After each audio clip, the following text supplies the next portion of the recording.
Bonjour, et non, vous ne rêvez pas, je remplace Léonard au pied levé parce que ce dernier a des partiels, car il est étudiant en droit.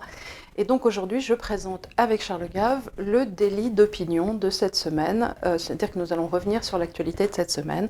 Et Charles va nous parler, bien qu'il ait une grippe carabinée, et oui, car chez nous, on fait français, on n'a pas fait dans la grippe chinoise importée, on fait dans la bonne grippe française, monsieur. Voilà, nous on est super Dupont, on tombe malade avec De la bonne souche française. de la bonne souche française, faut pas rigoler. Et on soigne ça au pinard.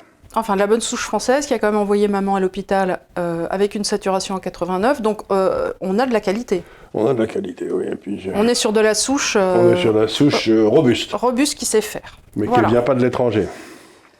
Donc, sans transition aucune, j'aimerais revenir sur la visite de notre cher président de l'Union européenne et notre cher président, M. Macron, qui est donc allé hier au Parlement européen, donc vous verrez ça dans une semaine, mais c'est pas tellement sa visite au Parlement européen qui est importante, il a été hué en rentrant, hué au milieu, les journalistes se sont levés, ainsi de suite, mais c'est qu'il a fait quelque chose d'assez intéressant pendant cette visite. Il a commencé à parler du fait qu'il voulait inscrire dans les chartes européennes le fait que le droit à l'avortement, attention, devrait être inscrit dans ces chartes européennes. Alors qu'est-ce qu'il fait ce faisant? Il se sert donc du droit à l'avortement, qui est consacré dans notre législation, pour Depuis instiller... Simone Veil, ça fait faire 40 ans, non? Ça va faire 40 ans, pour instiller l'idée que donc un droit européen serait supérieur. Un droit consacré par la dite Constitution française, Voilà. ou la loi française. Et c'est assez malin, parce que ainsi, il se paye la Pologne. Oui, mais là, la Pologne, ça va, ils vont sauter partout. Et ensuite, il y a toute une série de choses dans la Constitution européenne qui restent du ressort de chaque nation. Donc, encore une fois, il est en train d'essayer de pousser cette notion de souveraineté européenne qui n'a pas lieu d'être. Parce que derrière l'avortement en France, il n'y a pas eu de référendum, mais il y avait eu une décision du Parlement. À l'époque, on se servait assez peu du référendum. C'était Giscard, je crois d'ailleurs. Et cette décision du Parlement était souveraine et est censée exprimer la volonté du peuple français. Tandis que là, il est en train de nous dire, de façon extraordinairement tordue, que si, par exemple, la France décidait un jour ou l'autre de revenir sur Le droit à l'avortement, on n'aurait pas le droit, parce qu'il y aurait une volonté supérieure à celle du peuple français qui serait exprimée, qui est celle de l'Europe. Or, en droit constitutionnel français, en droit constitutionnel, il ne peut pas, il n'y a rien de supérieur à la souveraineté populaire. Ça n'est pas possible, puisque c'est le souverain. quand j'ai fait mon droit avant de devenir avocat, on nous expliquait tout à fait qu'il y avait ce qu'on appelait la hiérarchie des normes. Il y avait les règlements, les décrets, les lois. Les lois étaient tout en haut, les lois constitutionnelles, bon, la Constitution. Et à côté, on avait un bloc séparé qui était en gros les incidences européennes. International. Et les traités, des choses comme ça. Mais à aucun moment, cette pyramide à côté ne chapeautait cette hiérarchie des normes. Or, il est arrivé un moment, dans les années 2000 à peu près, où, par des décisions de la Cour de justice européenne, par différentes choses, on a pris ce petit chapeau et on a décidé de le mettre au-dessus de notre hiérarchie des normes. Et c'est comme ça que nous avons perdu nos souverainetés. Et voilà, et tout le temps, ils essaient insidieusement de créer, par le droit, un fédéralisme. Qui n'aurait pas été voté. Qui n'aurait pas été voté. Mais ce qui est très étonnant, c'est qu'à chaque fois, ils disent ce sera l'affaire des cours européennes, c'est-à-dire qu'on a remplacé la souveraineté du peuple par la souveraineté du droit, mais on ne se comprend pas très bien qui fait ce droit et au nom de qui il est fait. Parce que la justice française, le droit français, s'est rendu au nom du peuple français. Là, il y a donc quelque chose qui serait fait au nom du peuple européen, mais il n'existe pas. Et par ailleurs, je n'ai pas vérifié, mais j'imagine, je ne sais pas si au Portugal, le droit à l'avortement est le même. Si le droit Je sais qu'à Malte, il n'y a pas de droit à l'avortement. Voilà, et ils font partie de l'Union européenne, donc du coup, il y a droit à Malte. En Qu'est-ce Pologne, qu'ils font? je ne crois pas qu'il y ait de droit à l'avortement. À Malte, ils sont violemment contre. Et donc, il y a toute une série de gens Je ne sais pas si en Grèce, il y a un droit à l'avortement. Ça va quand même contre le droit des peuples à disposer d'eux-mêmes. Tu peux avoir l'opinion que tu as sur un droit ou non à l'avortement, mais ça demeure une décision qui doit être nationale et décidée en toute souveraineté par un pays. Et encore une fois, la question, et c'est là où c'est insidieux, la question quand il le fait ainsi, ça n'est pas véritablement l'avortement, c'est de vouloir, par ce truchement, en fait, comme ça... Convaincre les gens que le droit européen est supérieur au droit constitutionnel français, à la souveraineté du peuple, c'est-à-dire qu'il y a la souveraineté du peuple français qui s'exerce pour le ramassage des ordures, par exemple, et puis il y a la souveraineté européenne qui s'exerce pour les questions importantes comme l'avortement. Mais attendez une seconde, c'est pas ça du tout, c'est dans l'autre sens. Le souverain français, personne ne peut aliéner la souveraineté du souverain français, qui est le peuple. Donc il y a là une espèce d'hypocrisie juridique qui est vraiment, on veut remplacer le souverain par les tribunaux. Voilà. Et donc empêcher le souverain de s'exprimer. Et moi, ce qui m'a choqué surtout, c'est qu'ils se servent de l'avortement, comme ça les hommes, tu les baïonnes, parce que tout le monde... Sinon, ils savent qu'ils vont se prendre... Si un homme dit qu'il est contre l'avortement, tout le monde... Mais surtout, non, mais là, ça n'est pas être contre l'avortement, c'est être contre cette manigance qui remet en cause la souveraineté. Bien sûr. Tu peux dire, écoutez, je vois très bien ce que vous êtes en train de faire, que vous le fassiez pour les balles de tennis, les normes des confitures de fraises ou l'avortement, c'est exactement pareil, sauf qu'il se sert de l'avortement parce qu'il sait que potentiellement les gens vont pas vouloir y aller, parce qu'ils vont se dire, mais je veux pas passer pour... Parce que cet imbécile, parce que c'est ce qu'il est, pense que toutes les femmes sont pour l'avortement. Mais je veux dire qu'on soit ou pas, à la rigueur, je ne veux même pas entrer dans le débat, puisque ça n'est pas le débat, puisque c'est bien évidemment ce qu'ils cherchent à faire qu'on aille dans ce débat. Donc, moi, ce que j'aime pas, c'est cette espèce de technique utiliser un syllogisme juridique qui n'a pas lieu d'être. Voilà. Et ça, je trouve ça assez choquant. Alors, dans la semaine aussi, on a eu cette histoire de Djokovic en Australie. Oui. Alors, on n'a pas très bien compris, mais en gros, ce qui s'est passé, c'est que moi, ce que j'ai compris en tout cas, c'est qu'il est allé, il a eu le Covid pendant les vacances de Noël. Oui. Il demande un visa pour aller jouer ce match des grands chelems qui représentent quand même beaucoup de pognon. Non seulement ça, mais il a, je crois, le record des grands chelems à égalité avec Nadal et Federer. Et donc, s'il gagnait encore une fois, c'est lui qui avait gagné l'an dernier l'Australie, s'il le gagnait encore une fois cette année, il aurait le record absolu. Donc, ça le consacrerait presque comme le meilleur joueur de tennis de l'histoire. Donc, il est allé avec une autorisation officielle, en montrant des papiers. Donc, rien de spécial. Une fois qu'il est arrivé là-bas, on lui a dit non. Vous n'êtes pas vacciné ? Vous n'êtes pas vacciné, mais il a dit j'ai l'autorisation. On a dit on n'a rien à foutre, c'est un autre département. Alors il a été mis en une espèce de prison, de quarantaine dans un hôtel minable. Aparté, il est vrai que l'Australie aussi, ils sont en état de n'importe quoi. Ils sont de paranoïa sur le vaccin. Je crois qu'ils en sont à 272 jours de quarantaine sur 365, enfin un truc, on est sur... Ils sont complètement cinglés, donc... Et le gouvernement australien a pris ça comme une... Donc il y a un juge australien qui lui a donné l'occasion de rester... Mais ensuite, le département d'État est intervenu pour renier le visa. Le département de l'État, et ils ont été devant la Cour suprême qui a donné raison au gouvernement. Et donc, il est parti le lendemain matin, il n'a pas pu le faire. Et donc, ça montre à quel point...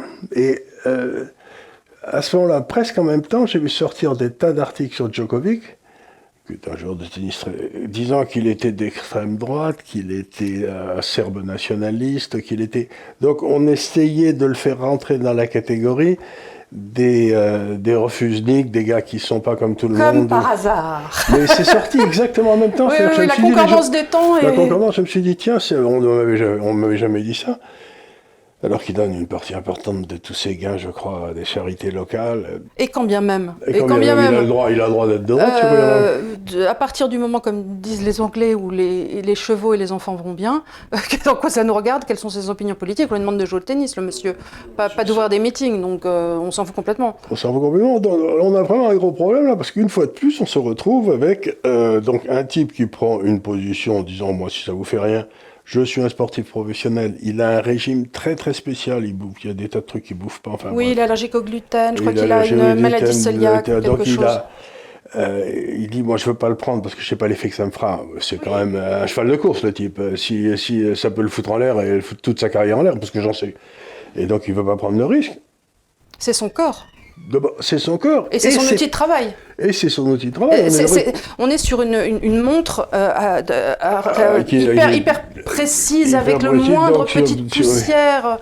Donc il y a vraiment un... Et donc ce gars-là, on dit non, vous faites comme tout le monde, vous prenez le produit qui va vous transformer en bourrin. Alors, je ne veux pas aller sur un avis sur la question, car nos amis sur YouTube sont assez désagréables dès qu'on parle de Covid.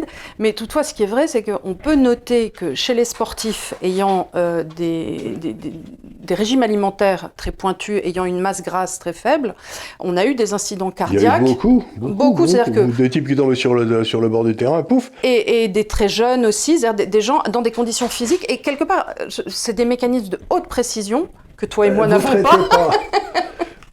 Enfin, surtout toi d'ailleurs.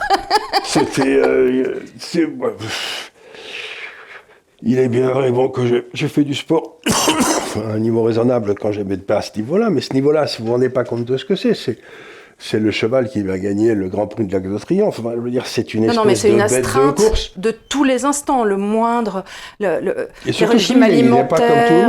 Il n'est pas comme tout le monde. Oui, là, je crois que cette maladie cœliaque. Je sais pas. Donc, une fois de plus, c'est le refus de considérer la spécificité du gars, de dire ce type est tout à fait exceptionnel, il faudrait peut-être le traiter de façon exceptionnelle. Mais ça, c'est interdit. Tout le monde doit être traité pareil. Bon, mais c'est peut-être parce que les Australiens sont d'anciens prisonniers, donc ils veulent mettre. Ils ont gardé des mentalités d'esclaves, tu veux dire ?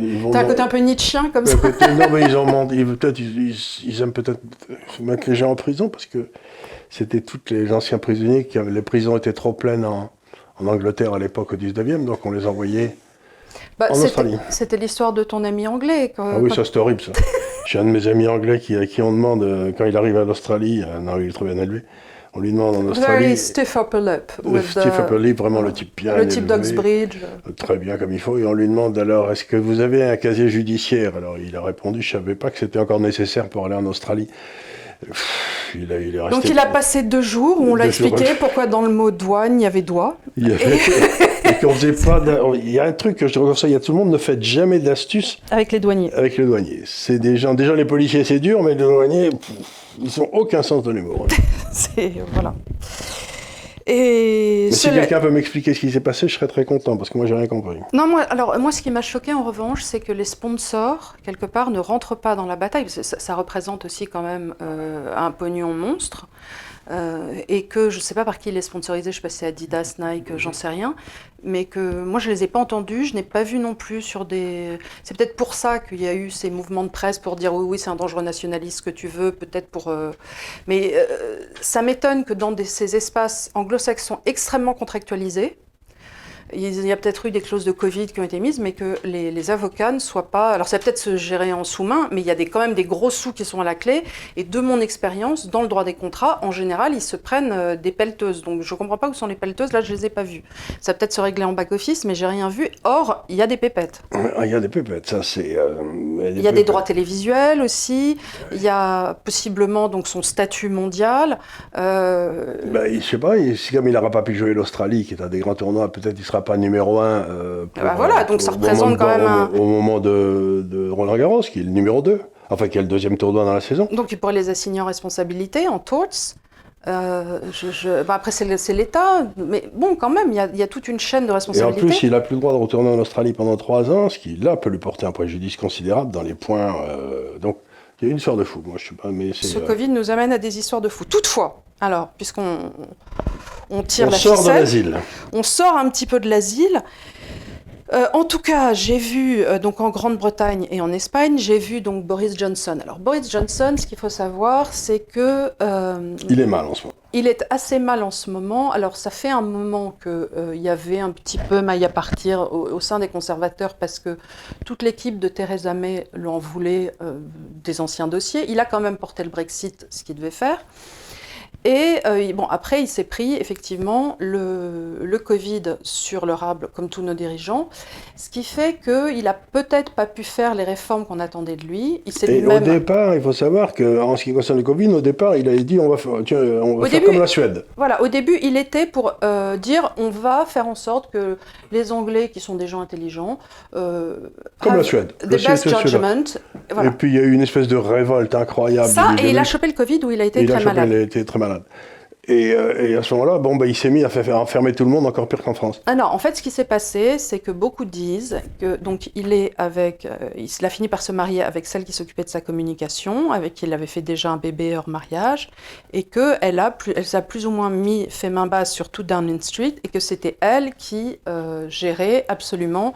Alors, si je donne un conseil aux gens, ne votez pas par procuration, c'est-à-dire que si vous voulez que celle qui est Madame Johnson aujourd'hui soit Premier ministre, votez directement pour elle, quoi. Ces hommes qui arrivent comme ce brave Nicolas Sarkozy et qui on croyait avoir le Karcher. Et on a eu Kouchner de Carla. De Carla, donc c'est pas la. Méfiez-vous des hommes qui sont très amoureux. Voilà, il n'y a rien de pire. Les Pompadour, c'est pas une bonne idée. Alors je dis ça en passant, mais ça veut dire par là. Donc ce qui s'est passé en ce moment, c'est qu'il est dans une merde noire parce il a fait des bêtises. Il était là une partie au 10 Downing Street, c'est-à-dire En fait, au moment où c'était un Covid très strict, donc au premier. Au premier lockdown, il a fait une réunion, réunion déjà physique, alors que tout était censé se passer par caméra interposée. Et on a des photos, effectivement, où ils sont dans le petit jardin arrière, comme souvent dans les maisons anglaises, ou en Belgique, ils ont ça aussi. C'est des townhouses, comme ça. Derrière, il y a un petit jardinet, puisque c'est des maisons où il y a une pièce un peu par étage. Donc on a un petit bout de jardin, et dans ce petit lopin, il y a une table. Il y a une petite table et ils sont là à boire des bières. Bon, de ce qu'on voit, ils sont 7-8. Mais en attendant, on n'avait pas le droit d'interagir. Ils étaient très stricts en Angleterre. Très stricts en Angleterre. Et quand le Premier ministre ne respecte pas la loi, et alors il a fait une erreur considérable, c'est qu'il a menti au Parlement. Il a dit qu'il n'était pas au courant. Oui. Alors qu'il y était, et que sa petite amie... Non, il a dit « je ne savais pas qu'on ne pouvait pas ». Il lui dit « mais mec, tu fais les lois !» Tu les votes. Nul ne peut se targuer de sa propre turpitude, dit-on en droit français. Voilà, donc, nul n'est censé ignorer la loi. Et donc, là, il a menti au Parlement. Enfin, et à ce moment-là, il risque de sauter. Et alors, je crois que la manœuvre qu'il fait en ce moment, c'est de se dire, bon, plutôt que de sauter, ce que je vais faire, c'est que je vais enlever le Covid... de l'équation, et je vais redevenir populaire miraculeusement, et c'est pas impossible. Et c'est pas impossible. Donc là, il a fait un gentil petit speech au Parlement. Vous savez, c'est assez drôle parce qu'à la différence d'en France où ils sont là, ils sont face à face et c'est assez petit, donc tout petit, donc on se voit assez bien. Et alors, il y a une belle cravate verte, et alors il a très bien expliqué que, désormais, on mettait les masques, on mettait pas les masques, chacun faisait comme il voulait, en tout cas que l'État n'allait pas requérir d'avoir des masques, qu'il fallait revenir à une vie antérieure, et qu'il fallait désormais, c'est ce que j'ai bien aimé comme conclusion, traiter ça comme la grippe que c'était. Et pas de carnet, pas de truc, pas de machin. Ah non, pas de passe vaccinal. Alors, on va voir si, en termes de voyage, ça va s'appliquer aussi parce qu'ils avaient tendance, pour les gens qui venaient en Angleterre, à classer les pays en amber, rouge, ambre, foncé. Ce qui faisait quand on venait de France, en tout cas à l'époque où j'y allais, ils faisaient quand même un suivi assez fort. La NHS t'appelait, ainsi de suite. Bon. Est-ce qu'ils vont toujours demander ce contrôle ? En tout cas, ils ne forcent pas les troisièmes doses là-bas. Donc, on arrête aussi sur l'idée de la troisième dose, la booster. Et effectivement... Celle qui file le Covid à tout le monde ? Celle qui, en tout cas, alors ne dis pas ça parce qu'on va encore être... mais toujours est-il qu'en tout cas, beaucoup de revues spécialisées se posent la question sur ce fameux booster jabs, que en fait, ça ne serait pas un booster d'immunité et que bien au contraire, ça aurait tendance à affaiblir le système immunitaire. Et que c'est de la folie cramoisie. Donc je n'en sais rien, je ne suis pas médecin, je mets juste ça là, mais que des pays comme l'Espagne aussi décident à partir de maintenant de ne plus demander à la population de faire ces troisièmes doses. Donc pas de troisième dose, pas de vaccin, pas de... La population est globalement, un peu comme nous, vaccinée à 80-90%. Donc grosso modo, ça veut dire qu'en Espagne et en Angleterre, on laisse les gens bien tranquilles de faire ce qu'ils veulent, quoi. Voilà, donc la question... Pas de trucs à présenter au restaurant. Ah non, en Espagne, de toute façon, je suis allée à Madrid récemment, voir ma fille. Tu mets vaguement un masque pour rentrer chez Zara, mais dans les restaurants, ils ne te demandent rien, dans les bars, ils ne te demandent rien, les boîtes de nuit sont ouvertes. Non pas que j'ai passé ma vie, mais je le sais. Donc, oui, parce que tu as des filles qui ont... Et donc, grosso modo, la question, c'est qu'est-ce que les épidémiologistes français de qualité, comme M. Véran, qui n'a pas vu un malade depuis à peu près 30 ans qu'il est dans l'administration, savent que les épidémiologistes espagnols et anglais ne savent pas. C'est une question qui a quand même beaucoup d'intérêt. Est-ce que par hasard, le virus français serait d'une qualité très supérieure? Ou nos épidémiologistes seraient vraiment à la pointe. Mais on en a qui sont à la pointe, mais on ne leur parle pas. Ils sont à Marseille et ceux-là, on ne leur parle pas. Ouais. Alors c'est embêtant. Non, mais je suis quand même... Enfin, cela dit, j'ai lu cette semaine qu'on avait quand même trouvé, enfin que visiblement devait arriver sur le marché, cette fois-ci, un vaccin, et non pas un ARM, c'est-à-dire un vaccin français qui serait, comme le vaccin russe, une petite souche de la maladie. Et ça c'est français, ça devrait être commercialisé en juin. Et parallèlement, Pfizer aussi lance, ce qui devait être, parce que moi j'en avais entendu parler de gens de Pfizer il y a 1 an, quand Trump avait eu le Covid, une sorte de booster d'immunité, mais qui n'était pas un vaccin, qui était un peu comme quand tu as Guillain-Barré ou ainsi de suite, c'est-à-dire quelque chose pour augmenter ta résistance. La vitamine C, quoi. Non, je crois que c'est par les bêta-globulines, enfin j'y connais rien, mais c'est un truc pour augmenter ta... Donc on commence à avoir une rupture de l'union sacrée de tous les gouvernements pour mettre leur population en tôle. Il y en a déjà 2 qui sont en train de partir vers les issues secours. L'Angleterre, comme d'habitude, et les Espagnols, qui se souviennent peut-être un peu du franquisme où on les mettait en prison. Donc ils sont. Il y a ça, et je pense aussi que... Et la Suède qui n'a jamais mis personne en prison. Oui, donc ça, mais connaissant les budgets un peu espagnols, je ne sais pas s'ils ont aussi les sous pour continuer ces âneries, de se payer des vaccins Pfizer, en veux-tu en voilà, parce que ça coûte un bail. Nous on les a pas, mais on les emprunte. Ah oui, mais l'Espagne, Ils ont peut-être pas envie d'emprunter, ils ont peut-être pas d'élection qui arrive, je sais pas. Ils en ont fait il y a 2 ans. Ils en ont fait l'une après l'autre assez rapidement, ils sont arrivés à rien du tout, ils ont dit que c'était pas la peine de continuer. Le mieux que j'ai jamais trouvé, moi, dans le monde, c'était en Belgique, il y a 6 ans maintenant, où ils sont restés sans gouvernement. Pendant 2 ans. Et ça marchait pas plus mal. Non, c'était parfait. Jamais la Belgique n'a eu un taux de croissance aussi fort. J'avais toujours raconté cette blague, mais je vais la raconter à nouveau, mais c'était Milton Friedman qui achetait la bourse de New York dès que le Congrès des États-Unis n'était plus en session. Parce qu'il y a des moments où il est à Washington, des moments où il va se balader dans ses circonscriptions. Donc, parce qu'il disait, quand ils sont dans le pays, ils ne font pas d'imbécilité. Quand ils sont en session, ils font n'importe quoi. Donc, automatiquement, il disait, la bourse monte beaucoup plus. Je ne sais pas si c'était vrai, mais enfin, je trouvais que c'était... Oui, mais c'est la blague est drôle. C'est la blague est drôle, c'est-à-dire...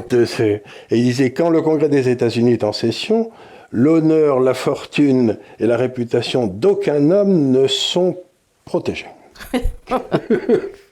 J'ai l'impression de voir le Parlement français avec l'Internet aujourd'hui. L'honneur, la fortune et la réputation d'aucun homme n'est protégé. Ça me rappelle ce qui arrive à pas mal de gens. Et justement, en parlant de la campagne politique, donc cette semaine, donc hier, Éric Zemmour était à Calais.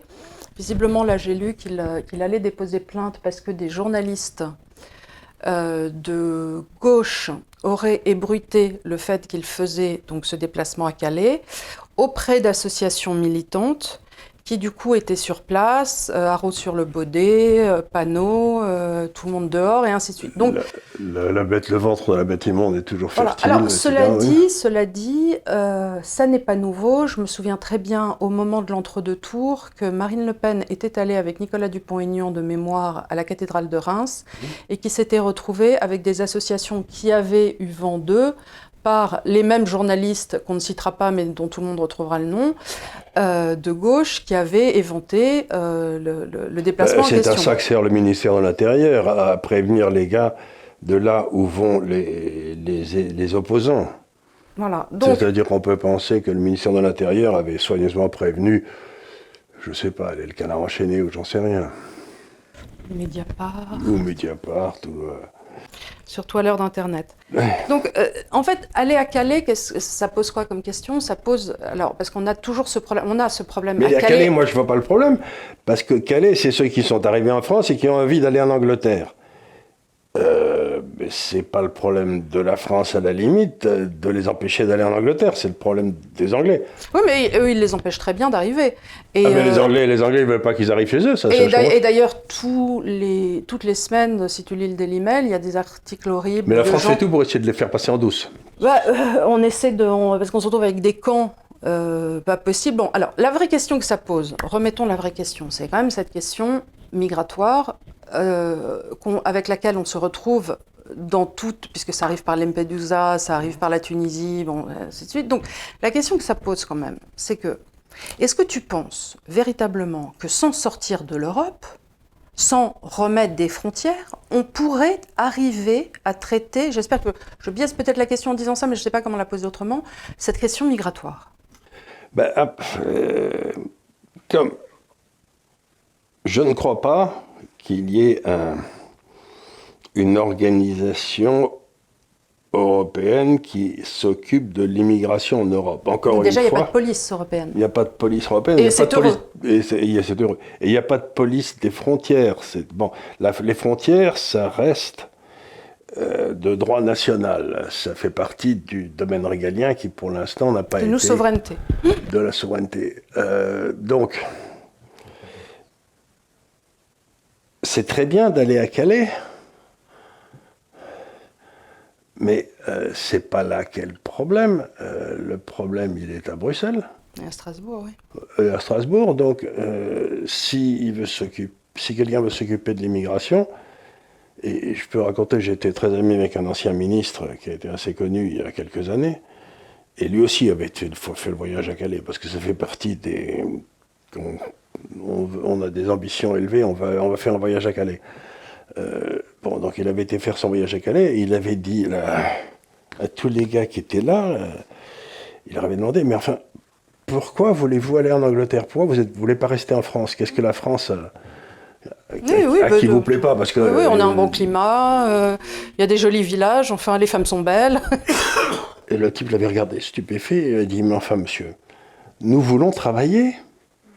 C'est-à-dire qu'en Angleterre, il n'y a pas de carte d'identité. Une fois qu'on est en Angleterre, on peut être embauché par un gars, puis voilà, il ne savait pas que vous êtes... Vous dites que vous êtes anglais, vous dites pas un mot, vous êtes basané ou n'importe quoi, c'est pas.